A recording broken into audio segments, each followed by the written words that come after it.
She was not happy. And beware, folks.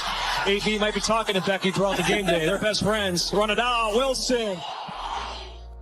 So here's what happens when someone who's ruled their world for years suddenly realizes the throne they thought was permanent is actually up for grabs.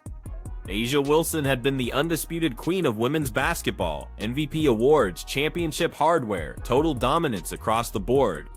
WNBA champion, A'ja Wilson. Then reality hit with a single phone call that flipped her entire universe upside down. Someone in an office made a choice, took a long look at the future, and decided the spotlight she considered her birthright now belonged to the exact player she'd spent years trying to tear down. Caitlin Clark became the answer to a question Wilson never thought anyone would ask. Caitlin Clark has captured the basketball world. Yeah, it's pretty amazing. This goes way deeper than numbers on a stat sheet or highlight reels. We're talking about pride, jealousy, and how spending too much time fighting someone's rise can actually speed up your own fall. The most dangerous competition isn't always the person you're battling head to head. Sometimes it's the one quietly taking your place while you're busy admiring your own reflection. Let's rewind to where this all started. Back in 2022, Wilson was living in what felt like basketball paradise. She'd reached the absolute peak and had no plans of coming down. First time, Wilson is watching the moment she found out she won that third MVP trophy. Think about her reality back then. Those MVP trophies weren't just sitting on a shelf, they were proof she'd conquered everything.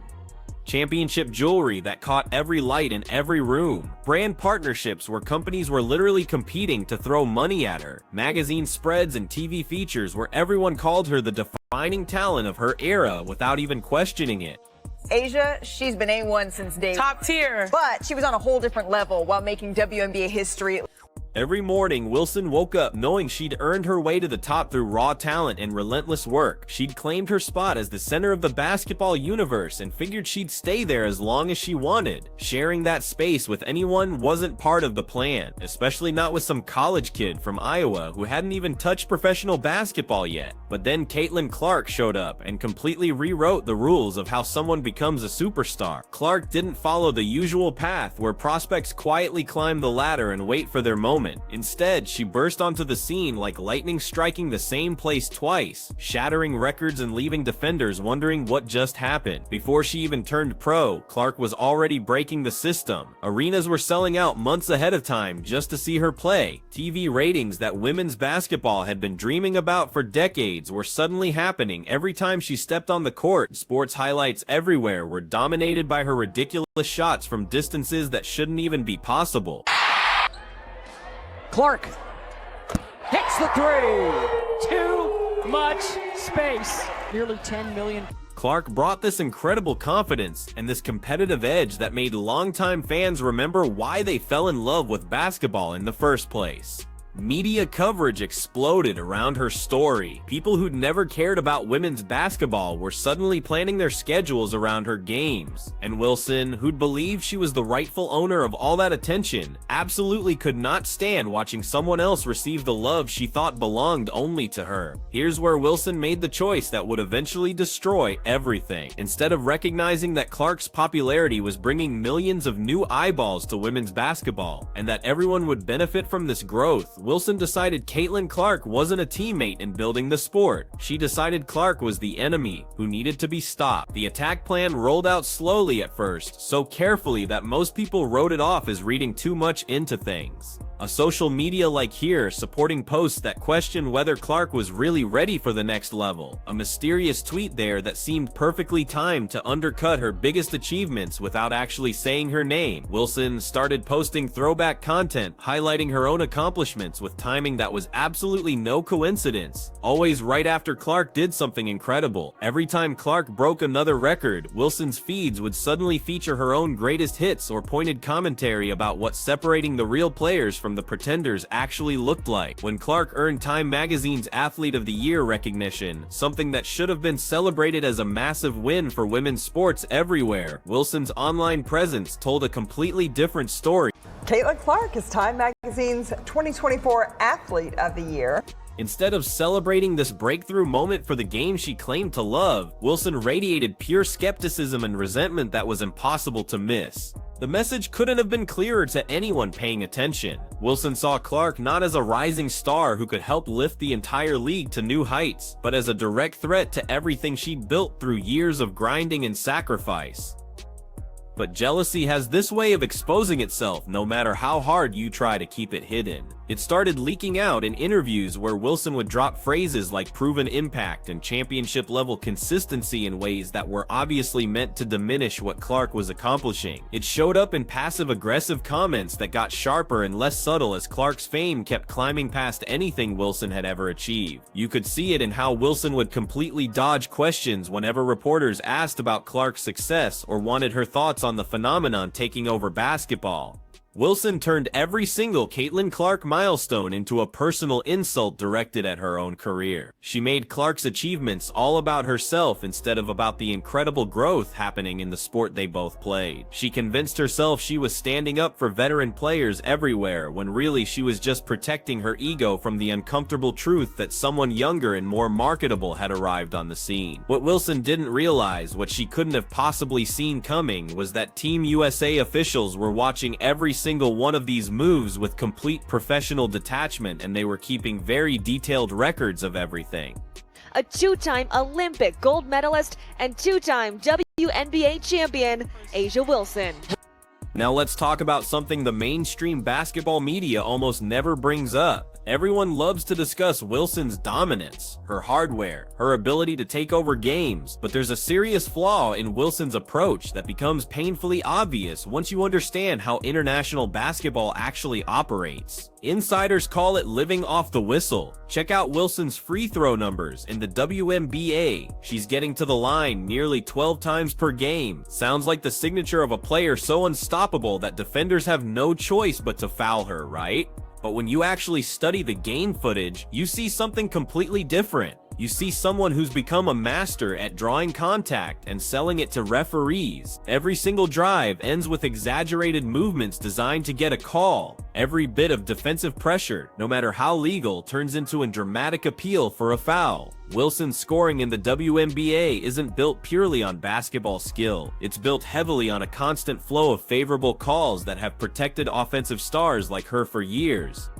You were the league's MVP last year, and despite falling short in the finals, you wrote a column for the Players Tribune and This approach works perfectly in the WNBA, where the rules favor offense. Referees know all the marquee players, and the entire system rewards this style. But international basketball might as well be played on a different planet. FIBA officials don't care about your trophy case or your social media following. They're calling a game where physical contact isn't just allowed but expected. The same bumps and reaches that send Wilson to the free throw line a dozen times in a typical WNBA game get you absolutely nothing in international competition. Team USA scouts watched Wilson in international exhibitions, and what they witnessed scared them. Her scoring efficiency didn't just dip, it completely collapsed. When referees allowed genuine physical defense and stopped rewarding her contact-seeking techniques, Wilson looked lost out there. Her entire offensive flow relies on constant stoppages and favorable whistles that simply don't exist on the international stage. She's been optimized for one very specific environment. What's that, about 26 feet when she's going to her left and in rhythm? And that environment disappears completely in Olympics and World Cup play. Now look at how Caitlin Clark scores. When Clark puts points on the board, she does it in ways that no referee anywhere can influence. She steps back from 30 feet and knocks down shots that leave defenders questioning reality. Aaliyah Boston doing this to the MVP A'ja Wilson in Game 1 is insane. Caitlin Clark and Sophie Cunningham were just loving the way she was dominating A'ja. When contact comes her way, she doesn't collapse or hunt for whistles. She plays through it and scores anyway. Her step-back threes and deep-range bombs are completely self-sufficient offense. She beats people with shot-making, court vision, and footwork, not by creating marginal contact and hoping someone makes a call. Her game works on any court anywhere, because it's built on pure basketball fundamentals rather than system manipulation. The contrast becomes crystal clear when you watch them back-to-back. Wilson initiates contact, then stops and waits for the whistle and the free throws that follow. Clark sees contact coming, adjusts in mid-air, and scores through it anyway. Wilson's method is perfect for the controlled environment of domestic league play. Clark's method works everywhere because it depends on nothing except raw basketball talent. 2026 is shaping up to be a big year in the sports world with global stages, iconic venues, and can't-miss moments. So when Team USA announced their preliminary roster for the 2026 World Cup, Wilson's name was nowhere to be found. Sources say her reaction was absolutely explosive. The player who'd spent 2 years convinced she was bulletproof suddenly discovered she'd been replaced by the exact person she'd tried so hard to tear down. The meltdown reportedly went on for days. Wilson immediately started working the phones, making frantic, desperate calls to anyone in USA basketball who might explain what had happened. Her people were scrambling to set up emergency meetings with coaches who had already moved on to evaluating the players who actually made the team. Meanwhile, Clark was getting congratulations from teammates, coaches, and fans celebrating her chance to represent the country. The difference in how they handled this moment tells you everything about who these players really are. Clark shared a simple thank you message. No shots fired, no demands for special treatment, just real appreciation and excitement to learn from the experienced players on the squad. Wilson's team immediately started leaking stories about supposed scheduling conflicts that had kept her from being available. Nobody bought it for a second. Everyone recognized it as exactly what it was, a desperate face-saving move after being publicly and definitively dropped from the program she thought she controlled.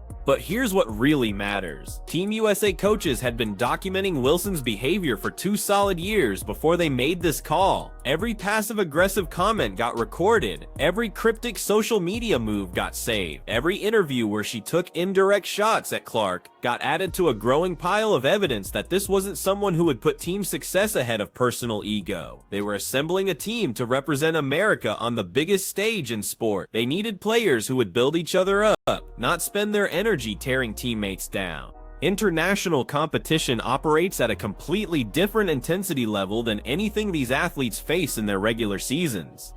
It's not just about individual talent or personal statistics or how many records have your name on them. It's about performing under impossible pressure when an entire nation is counting on you to bring home gold. It's about staying composed when hostile crowds are screaming in foreign languages and referees are making calls that seem designed to work against your team. It's about representing your country with class and professionalism when cameras from around the globe are recording your every move, every reaction, every moment of success or disappointment.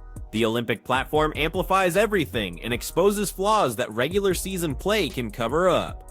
Most critically, it reveals the true character of every single athlete who puts on that uniform. Think about this seriously. Someone who can't handle criticism on social media, who has complete breakdowns when internet strangers question her accomplishments, definitely can't handle the massive psychological pressure of carrying American basketball hopes on the world stage. Someone who responds to a fellow player's success with obvious jealousy and barely hidden resentment instead of genuine support and professional respect is absolutely not who you want in your locker room when everything is on the line. Team USA coaches know this reality because they've seen what happens when teams bring players with attitude problems into high-stakes international environments. They've watched championship dreams fall apart, not from lack of skill, but from too much ego and not enough emotional maturity. They understand that one toxic player can destroy an entire team's chemistry faster than any opponent ever could. Wilson's reaction to getting cut actually proved that the coaches had made not just the right choice, but the only choice they could have made. Her immediate response wasn't graceful disappointment or quiet determination to prove the selectors wrong. It was an emotional explosion that lasted for days. Her inability to accept the natural results of her own actions, her desperate scramble to make excuses and demand explanations from anyone who would listen, showed exactly the kind of emotional instability that would become a disaster in Olympic competition.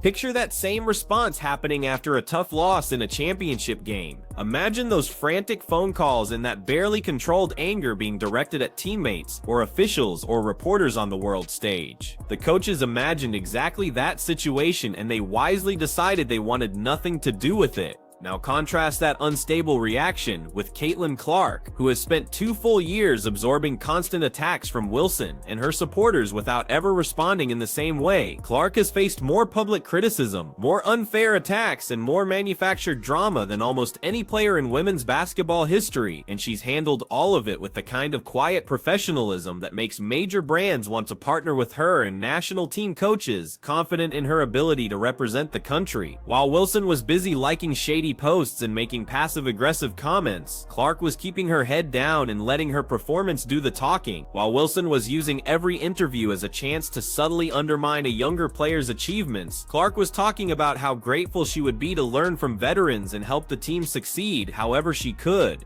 The difference couldn't be more obvious or more telling. The growing chemistry between Clark and players like Aaliyah Boston represents something powerful that Wilson's massive ego would never have allowed to develop. Their connection, built through intense college competition and real mutual respect, gives Team USA a core strength based on genuine admiration rather than forced cooperation. Team USA needs players who can seamlessly integrate into a system built for group success rather than individual spotlight. They need competitors who can put their personal numbers aside and focus completely on what's best for the team. Wilson's entire history over the past 2 years suggests she would have demanded that everything center around her individual performance, her individual recognition, her individual legacy. Clark's track record shows the complete opposite. She'll do whatever it takes to help her team win, even if that means giving up personal statistics for team victory. In the end, character isn't just important, it's everything. What we're seeing right now isn't just a roster move,